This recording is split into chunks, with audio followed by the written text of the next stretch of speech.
Sunday லஞ்சில் எவ்வளவு தான் items பண்ணியிருந்தாலும் கண்டிப்பாக ஒரு ஸ்வீட்டோ டெசர்ட்டோ வேணும். கடையில் வாங்கிடுவா இல்லையாண்ணா, அதனால நான் இன்றைக்கி இந்த குட்டி சப்போட்டா அப்படியே ஓவல் ஷேப்பில் இட் இஸ் ஸோ ஸ்வீட்டு அது வந்த உடனே இந்த சப்போட்டா போட்டு ஒரு ராப்டி பண்ணலான்னு நினச்சேன். அந்த சப்போட்டாவை பார்த்த உடனே நான் ஃபஸ்ட்டு சப்போட்டா எப்போ பார்த்தேன் ஞாபகம் வந்தது, பாம்பேயில் மாட்டுங்கா மார்க்கெட்டில் தான். அது வரைக்கும் சப்போட்டாலாம் தெரியாது.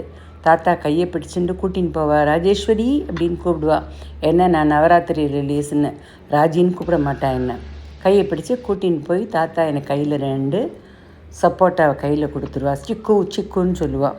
ஆற்றுக்கு அதை அலம்பி அப்படியே சாப்பிட்டுடலாம், தோல்லாம் எடுக்க மாட்டோம். இப்போ தான் தோல் எடுக்கிறதெல்லாம். அதனால் இன்றைக்கி அந்த சப்போட்டாவை தோல் எடுத்து வெட்ஜஸாக கொஞ்சம் கட் பண்ணி வச்சுட்டு, பாசுந்திக்கு எங்கள் அம்மா ஸ்டைல் தான், ஆனால் என்னோடய சின்ன இம்ப்ரவைசேஷன், பேனில் first 5 to 10 grams of butter போட்டுடுவேன். ஃபுல்லாக ஸ்மேர் ஆகிடுதுன்னா பால் அடிப்பிடிக்காது. அதுக்காக வேண்டி 1 or 2 liters ஆஃப் மில்க் நம்மளோட ரெக்குயர்மெண்ட்டுக்கு ஏற்ற மாதிரி, ஃபுல் க்ரீம் தான்.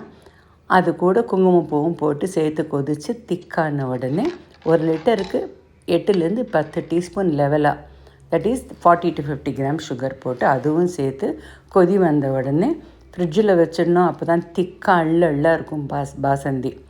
இதே ஃப்ரிட்ஜிலேருந்து ஜில்லுன்னு இருக்கிறது எடுத்து அதில் சப்போட்டாவும் மேலே கீ ரோஸ்டட் ஸ்லைஸ்டு ஆல்மண்ட்ஸும் போட்டால் ரெஸ்டாரண்ட் ஸ்டைல் பாசந்தியெல்லாம் தோத்தது.